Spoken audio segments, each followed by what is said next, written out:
Hello, everybody, and welcome back to the podcast. And this week in my classes, we've been speaking all about phrasal verbs, quite advanced phrasal verbs. So now I'm going to recap everything we did in class and teach you over 40 advanced phrasal verbs. So let's kick off.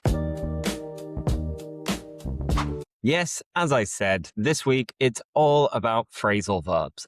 My favorite topic. I consider myself to be an expert when it comes to phrasal verbs. And I don't like to show off. I don't like to blow my own trumpet, to boast or to brag. But yeah, if I had to pick an aspect of the English language that I enjoy teaching the most, and I feel that I'm best at teaching, I'd probably go for phrasal verbs. Because if you follow me on Instagram or any short videos I post, at least once a week, a video is related to phrasal verbs. So,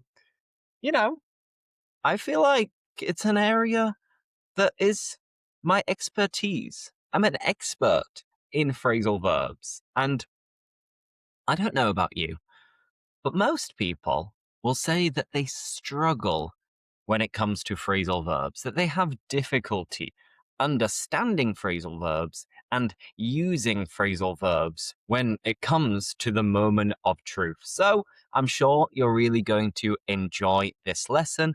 And as always, if you'd like to join my English classes, my speaking conversation club, or you'd like to download my application, then there is a link in the video description. But before I start sharing my screen and teaching you all of these phrasal verbs, I've got to say that I'm a little bit annoyed. I'm a bit miffed. I'm slightly pissed off. And I'm quite a chilled guy. I don't get angry very easily. But you see, this week, and for the last couple of weeks, we've had roadworks and lots of renovation work just around the corner from our flat. And there is nothing that annoys me more than being woken up at 7 o'clock in the morning, hearing people drilling. And right now, I can hear people drilling. So from the moment I woke up, about 7 o'clock this morning, I've just been hearing in the background a constant drilling noise. And it's driving me mad. It's driving me up the wall. And I can handle it. I can put up with it. And I can make do with the situation. But it affects work as well. Because I've been waiting until lunchtime to record this podcast because I thought maybe you guys will be able to hear this drilling noise. So I've waited until midday.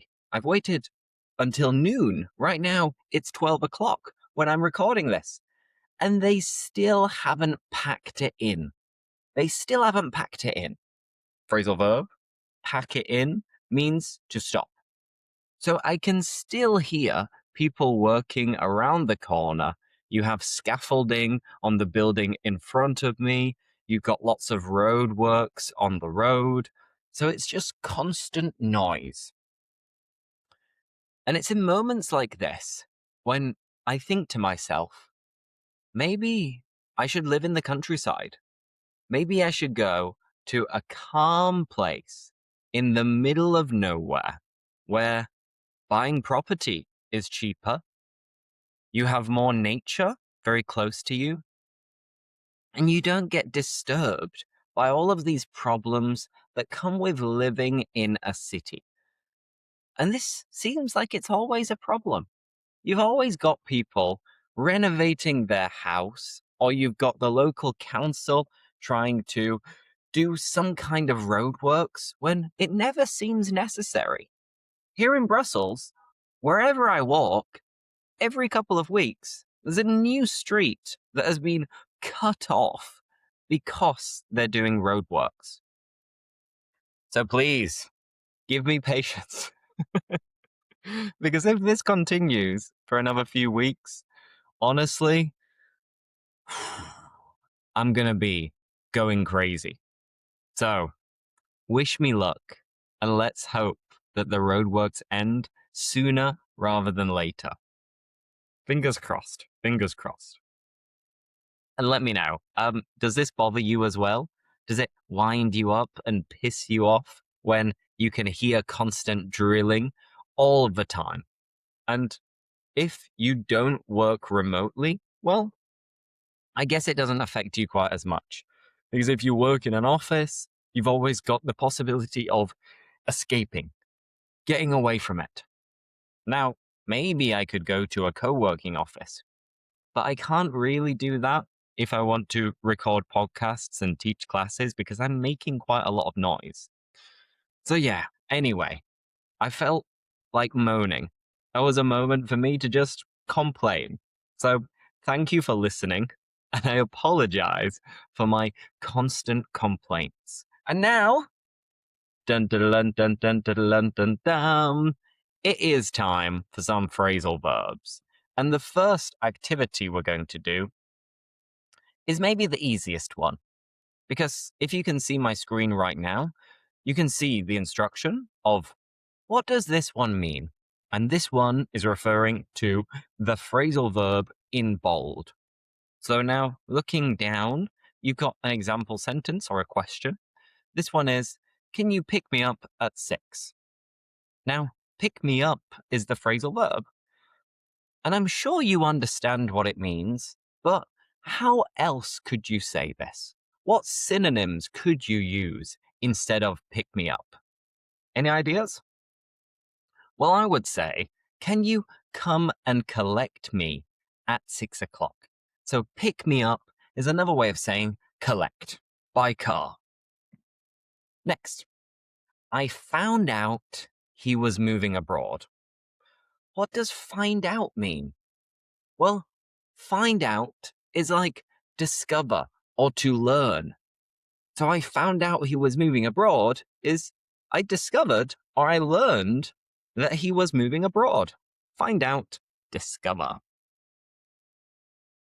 This song brings back memories. Bring back? What does it mean? This song brings back memories. Well, if it brings back memories, it means that it reminds you of these memories. So bring back is basically like to remind. Check out this website. Check out this website. What does it mean, check out, in this scenario? Well, check out means have a look, take a look. Here, check it out. Check out, have a look. She set up her own business. She set up her own business. Set up? What does that mean? Well, in this case, set up means to start, to create, to found. I set up my own business a year and a half ago. Set up, to create. Next. They made up after the argument. They made up after the argument. Make up. Now, make up as a noun is to, well, this mascara, all of this blush, lipstick, it's stuff that you put on your face to look more beautiful. But make up as a phrasal verb could mean to invent, like make up an example, make up an excuse. But in this scenario, they made up after the argument. It means that they fell out, they had an argument, and then they made peace. They reconciled with each other. So make up in this scenario is to reconcile. I took up running last year. I took up running last year. Take up? Well, take up means to begin, to start. Specifically, starting a new hobby or activity. I want to take up yoga. I'd love to take up photography, for example. Then we have, she brought up an interesting point. She brought up an interesting point. Bring up? What does that mean? Bring up means to mention or to introduce a topic. If someone brings up a point in a conversation, they introduce it. They start talking about it. We've run out of milk. We've run out of milk. It sounds easy. But run out of means that you've used everything. You have no more left. I've run out of energy, run out of time, run out of toothpaste. Don't put off studying. Don't put off studying. Put off? What does that mean, to put off? Well, if you are putting off studying, it means you're delaying it. You're procrastinating. You're doing it later. So you shouldn't put off studying English. Hand in your homework tomorrow. Hand in your homework tomorrow. Hand in. Well, this is what a teacher might say to you. They possibly hand out different homework sheets, and then they might say, make sure you complete it tonight, and then hand it in tomorrow. So hand in is to submit, to deliver, to give to a person in charge. Speaking about being in charge, this next phrase, a new manager took over. A new manager took over. Take over? What does it mean? Well, take over is to take control of something, to become the person in charge. If a new manager took over, it means they become the person in charge. You can also take over a company if you buy or acquire a company. Next, we have the internet was cut off. The internet was cut off. If internet was cut off, it means it was disconnected or it was interrupted. He got away with cheating. He got away with cheating. Get away with? Maybe you're familiar with the series, How to Get Away with Murder. And earlier, I was listening to a podcast, and it was about politics. And one of the commentators said, you know, I'm sure Donald Trump will get away with it. So if you get away with something, it means you do something wrong, something bad, or something illegal, but you don't get caught. You escape without punishment. So in this scenario, if you cheat in a test, for example, but the teacher didn't see you, well, you're going to get away with it. Nobody's going to catch you. That is get away with. What about this one? I really look up to my father. I really look up to my father. Look up to means to admire. You see this person as a role model. I look up to my father. The film didn't live up to expectations. The film didn't live up to expectations. Live up to? What does it mean? It means to meet, to match, or to reach. If you had high expectations and it didn't live up to expectations, it means that it wasn't as good as you expected. It failed to meet expectations. Now, this one is one that many of my students got confused with this week. I deliberately asked them the question, who do you take after more, your mum or your dad? And some students were saying, well, I don't take after either of them because they're both very independent and they live alone. And that's when I knew, you've got them mixed up. You've confused them.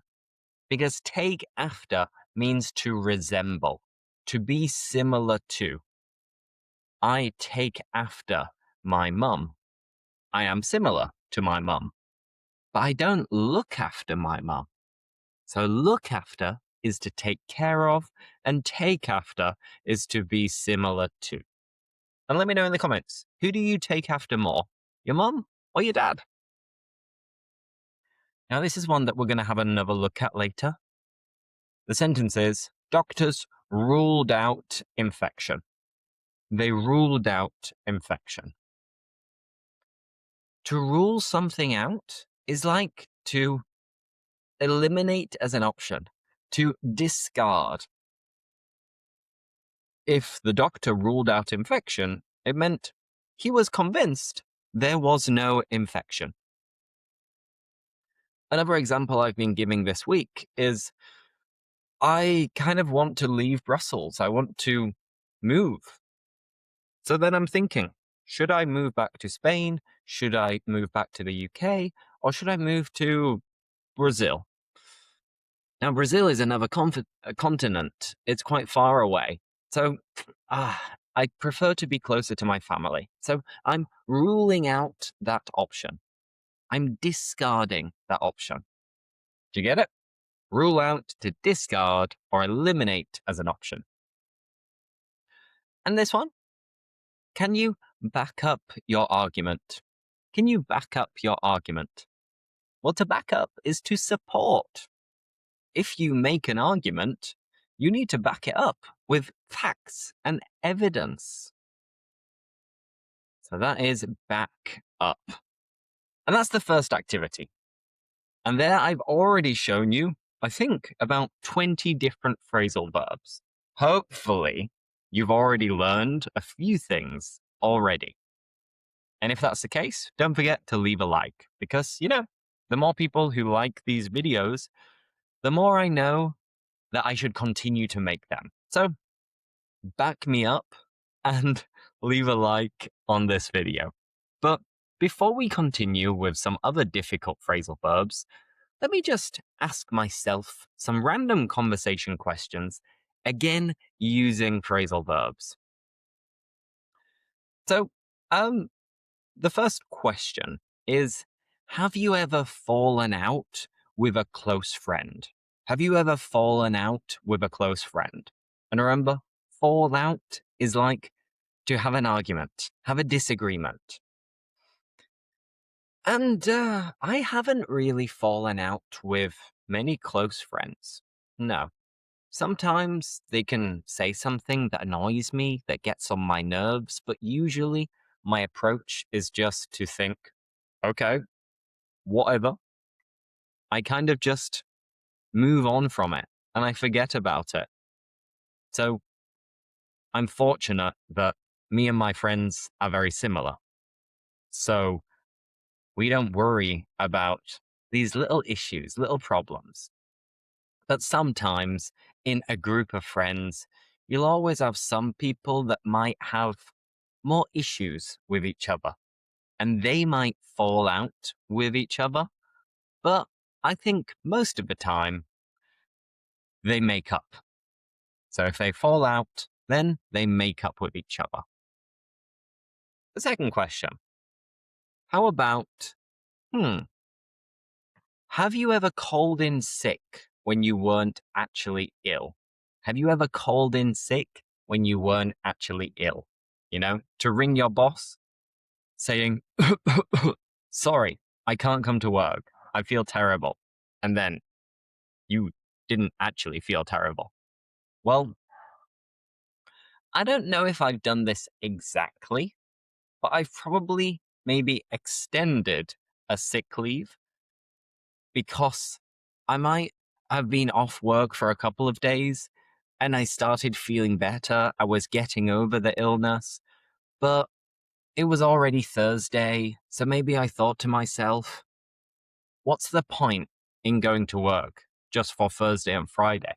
I might as well wait until Monday. If I've already got the time off work, well, I can continue to say that I feel sick even if I've already got over the illness. I think that's probably the most likely thing that I would do. How about you? Have you ever called in sick when you weren't actually ill? I'm sure some people have. 100%. Next question is, What country would you like to head back to? What country would you like to head back to? Go back to? Now, there are so many countries that I'd love to go back to. I'd love to head back to. But honestly, I think top of my list right now of countries that I'd like to head back to is probably Thailand. Because I think Thailand is amazing. I think the quality of life is great. The food is great. The weather is great. The landscapes are amazing. And I didn't particularly like the capital city. When I went to Thailand, I was a bit stressed and overwhelmed when I was in Bangkok because there was just too much going on. But when I was in smaller cities and when I was by the beach, I was loving life. I was thinking like, wow, this is fantastic. This is so beautiful. This is amazing. So yeah, if I had to pick one right now, I would pick Thailand to head back to. And I'd go island hopping from island to island and just sitting back in a hammock, drinking a beer and being a, you know, a remote worker at the same time. A digital nomad, perhaps. Okay, next question. Let's go with do you ever put off doing chores? Do you ever put off doing chores? Remember, put off is to delay or postpone. And absolutely, I put off doing chores all of the time. I usually put off doing the laundry. So I wait until my laundry basket is completely overflowing with clothes, and then I'll put a wash on because I just can't be bothered. And it's not even that difficult. But when the washing machine has finished, I feel so lazy about taking out all of the wet clothes and then hanging them up on a clothes horse. So that's something that I put off doing. But I also put off emptying the dishwasher. Because, when you load the dishwasher, you have to do it. You need to clean all of your dishes and cutlery. And then when the dishwasher finishes, well, everything is spotless. It's immaculate. And part of me thinks, well, it's clean. So I don't need to take it out of the dishwasher and put it in my cupboards. I could just leave it in the dishwasher and keep grabbing plates and cutlery as and when I need them.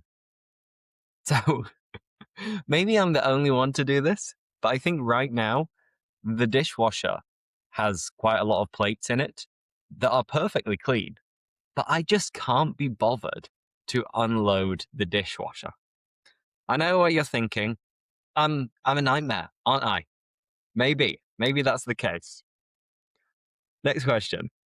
How about, do you switch off your phone before bed? Do you switch off your phone before bed? No, I never do because I don't have an alarm clock. So in the end, I use my phone as my alarm clock.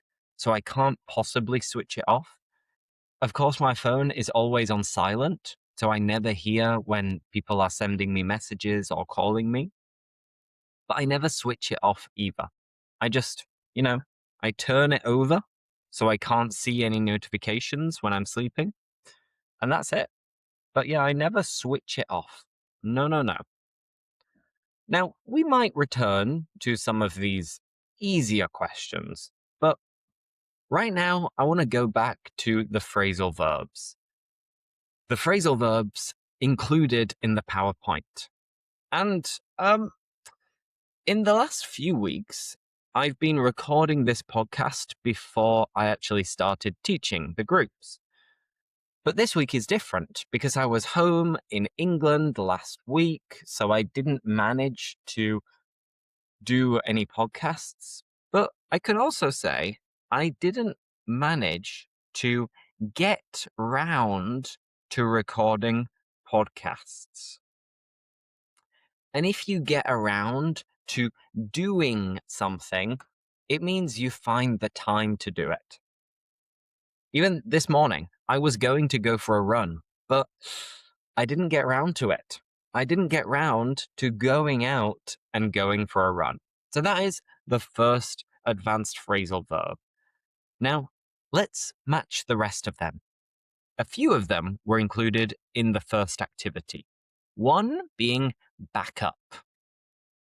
It was talking about how you need to back up your argument with facts and evidence. Another one which was included was this one, look up to. And if you look up to someone, you admire them. You see them as your role model.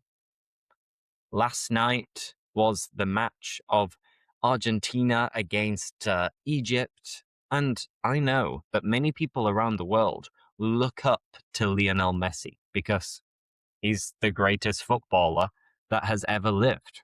At least, that's my opinion. Another phrasal verb is rule out. And we saw in the previous activity an example of the doctors ruled out illness or ruled out infection, meaning they eliminated this as an option. They ruled it out. Okay, so there we have the ones that have already appeared in this lesson plan. Now let's go through the other ones. Look up to is admire, so look down on is basically the opposite. So if you look down on someone, it means you feel better than them. You think that someone else is inferior to you. Of course, nobody should ever do this. Nobody should look down on others. But it happens. Sometimes it happens.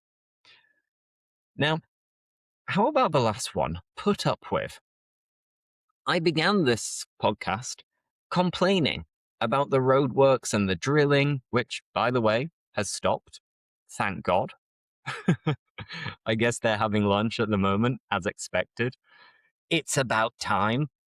But all week, I've been having to put up with this constant drilling sound. And put up with means to tolerate, to handle, to bear. So, luckily, I'll be in Spain in a couple of weeks, but I really can't put up with all of this noise. I can't handle the noise. Then we have the first three options. Break into is one that I think you might know. A burglar tries to break into your house to burgle you, to steal from you. So to break into a house or a building is when you enter illegally. You enter by force. They broke into the warehouse. Then we have see through and point out. See through is probably the most complicated one. And if you see through what somebody is telling you, you see through somebody's lies, it means that they are transparent, or you are able to tell if they're lying. So to see through someone is to realize the truth. If you know someone very well and they are lying to you, you can probably see through their lies. So last but not least, if you point something out, you highlight it. You bring someone's attention to it. Now let's see some examples. And I want you to try to fill in the gaps. So as usual, I'm going to tell you an example sentence.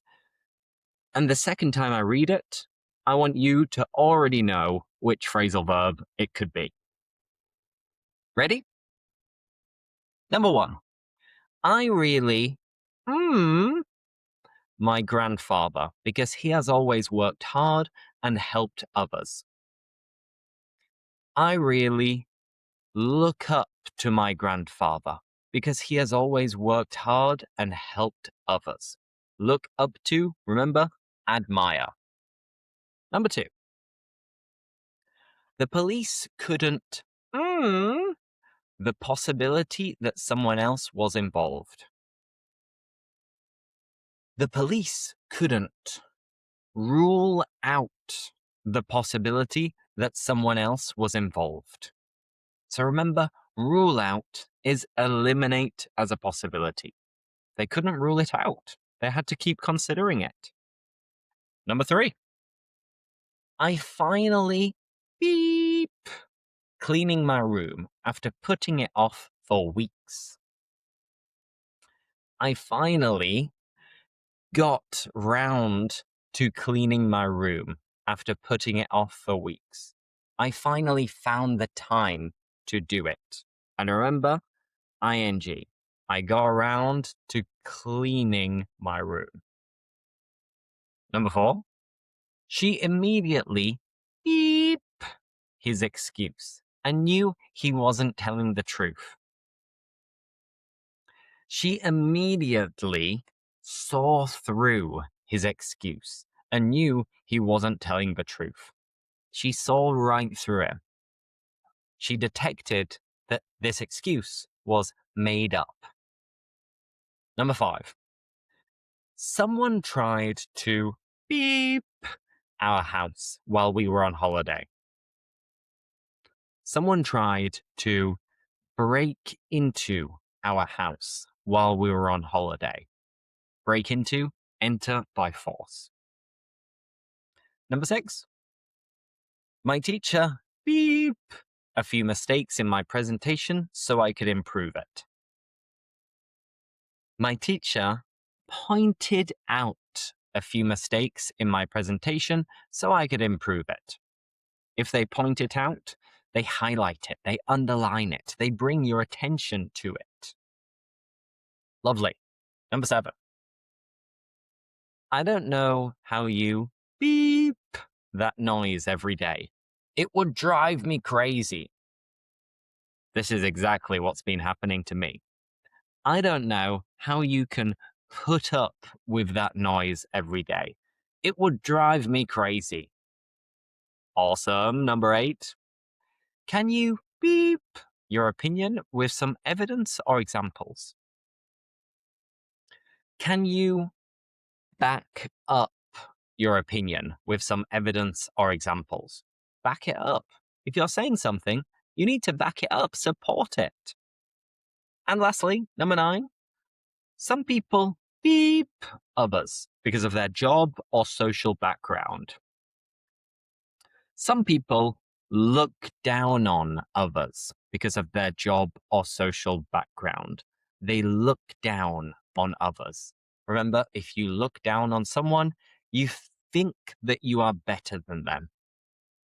Okay, good.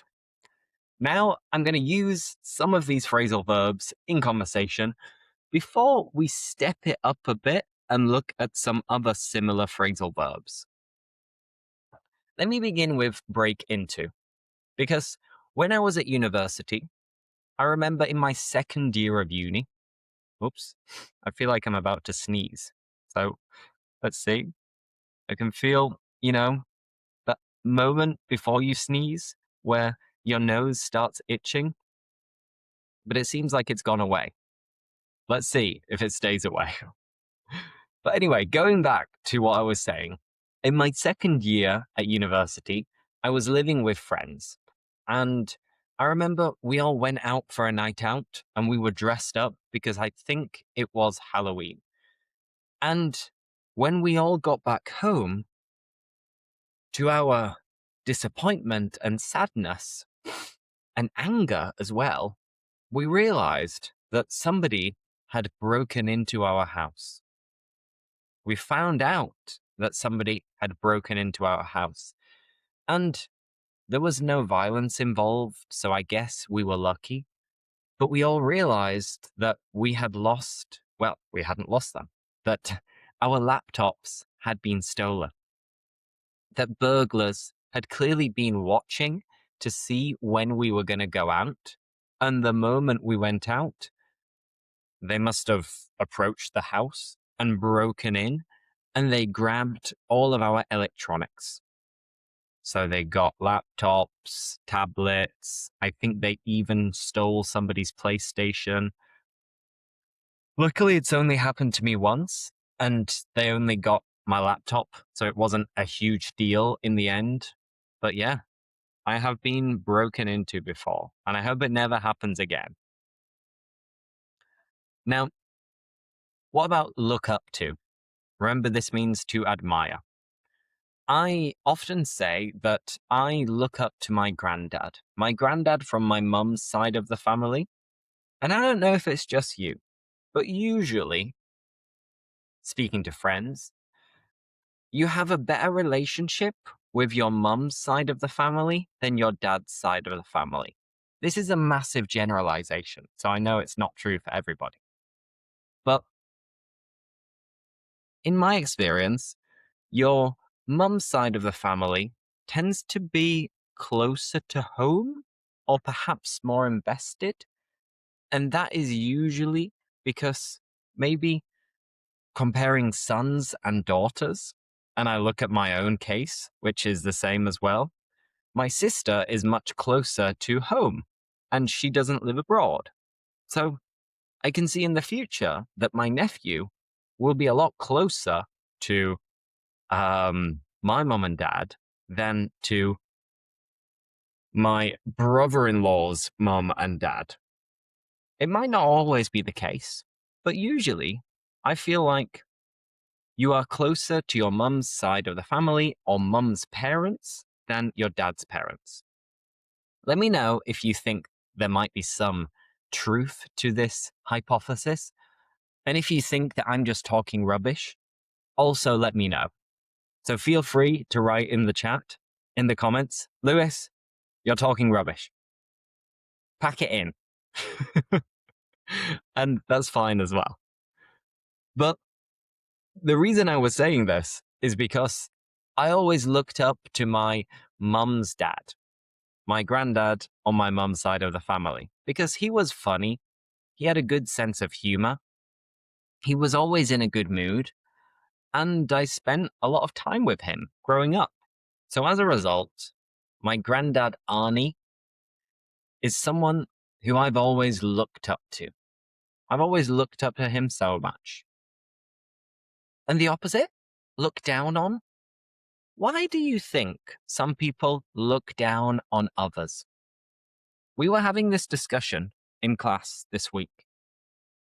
And some students were saying that, well, some people look down on others because they feel like they belong to a higher class. Maybe they feel like historically their family has always had more money. So they shouldn't do this, but they look down on other people who don't have the same resources. And this is one thing that somebody said. But the thing that most people agreed on is it's just stupidity. It's useless, and it doesn't make any sense to look down on others.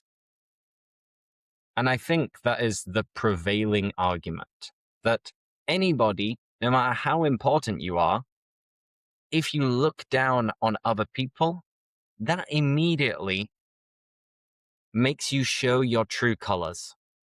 It makes you show who you really are, which is somebody that people should not look up to, because everybody should be equal. And I believe in equality, and I believe that everybody listening to this podcast also believes in equality. Now, one more question before we look at the other phrasal verbs is, what is something you keep saying you'll do, but you haven't got round to yet? You haven't got round to doing it yet. Well, there are lots of things that I always say that I should do. And in the last year, I have kind of dropped the ball a little bit when it comes to learning foreign languages. I haven't been prioritizing it or making time for it at all. So I'd like to maybe brush up on my French, my Spanish, my Italian, and my Portuguese. But I haven't got around to it yet. I've been very busy. And the other thing that I've mentioned on this podcast and on other YouTube videos is about organizing my honeymoon. We keep saying we're going to do it, but we just haven't got round to it yet. We haven't got round to doing it yet. So when we will do it, I'm not sure, but the clock is ticking. Time is running out. Now, as I said, let's step it up a bit. Let's increase the difficulty a little bit. But maybe not too much, because I think most of these phrasal verbs are the same difficulty as the other ones. We see immediately brush up on. And brush up on is what I just said, that I want to brush up on my language skills. So it's like to polish or to improve an old skill, a skill that you feel a bit rusty with at the moment. Another one that I think I use quite a lot in this podcast is weigh up. You need to weigh up the pros and cons. You need to weigh up your options. If you weigh something up, it means that you consider it carefully. You think about it. You need to weigh up the pros and cons. Now, after that, how about step down? You may have seen in the news in the last few weeks that the Prime Minister of the UK, Keir Starmer, announced he was going to step down. And to step down is like to resign, to quit your job. But it's used in particular with quite important jobs. The Prime Minister announced he was going to step down. Then, what about the first one? Drift apart. We could also say grow apart. Me living abroad, sometimes I have drifted apart from close friends. Because we're not in the same country, we're not in the same city, so we don't hang out anywhere near as much as we used to. So therefore, we have drifted apart. We have become less close. We've grown apart.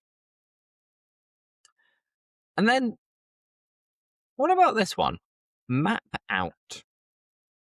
A lot of people, when they're in their teens, they start mapping out their future, saying, I'd like to go to university, then get a good job, then I want to meet the love of my life, I want to get engaged, then we get married, then we have 2 kids, then blah, blah, blah, blah, blah. Here, it's an example of mapping out your future. So if you are mapping something out, it's a visual way of saying you are carefully planning something. So you need to map out your future, or maybe not. Now, what about go along with? I'm pretty easy most of the time with most decisions. Talking about the wedding again, if people ask me different questions, I say, yeah, sounds good. Sounds great. Good idea. I'm quite happy to go along with a lot of different suggestions. And if you go along with something, you agree, you accept it. You say, okay, perfect, sounds good. Keep going. I'm happy to go along with a lot of suggestions. And now, bottle up. If you bottle up how you feel, you're not opening up to other people. And nowadays, we probably should open up to others. So to bottle up is when you hide your emotions. You shouldn't bottle up how you feel. You should tell people about it. And then we have 2 more. Lash out and crack down on. The government have cracked down on illegal immigration. He lashed out at her when she asked him what had happened.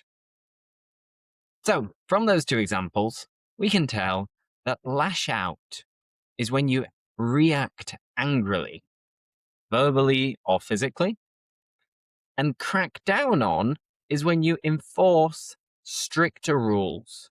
The government is going to crack down on drug trafficking, for example. So, how was that? Difficult? Easy? Impossible? Or a piece of cake? Now, I've been speaking for 45 minutes already, so we're gonna wrap up this podcast soon. But before we wrap it up, let's just finish off with the second gag fill. So just like before, I'm gonna read it, I'm gonna beep, and then the second time, I'm going to complete the sentence. Are you ready? Let's go. Number 1. The CEO decided to beep after 10 years. The answer? The CEO decided to step down after 10 years. He quit. He resigned. Number 2. He beep at his colleague after a stressful day. The correct answer? He lashed out at his colleague after a stressful day. And just yesterday in class, my students were struggling with the pronunciation because when I said this quickly, all of these words blended together. So saying it slowly, it would be, he lashed out at his colleague after a stressful day. He lashed out at his colleague after a stressful day. But then if you say it quite quickly, I would say, he lashed out at his colleague after a stressful day. And then the lashed out at his all kind of blends together. One more time. He lashed out at his colleague after a stressful day. And that's how I would say it if I were speaking to my mates. So, be aware. Now, number 3. Don't beep your feelings. Talk to someone. Don't bottle up your feelings. Talk to someone. Number 4. We used to be best friends, but we beep after university. We used to be best friends, but we drifted apart after university. Good job. Number 5. I didn't love the idea, but I beep with it. I didn't love the idea, but I went along with it. I said, yeah, okay, whatever. Number 6. I'm, my options before changing jobs. I'm weighing up my options before changing jobs. Remember, weigh up is to consider, to think about the pros and cons. Number 7, I need to beep my French before my trip. I need to my French before my trip. What's the answer? I need to brush up on my French before my trip. Good. Number 8, the government is beep online scams. The government is cracking down on online scams. And last but not least, we need to beep our plan for the future.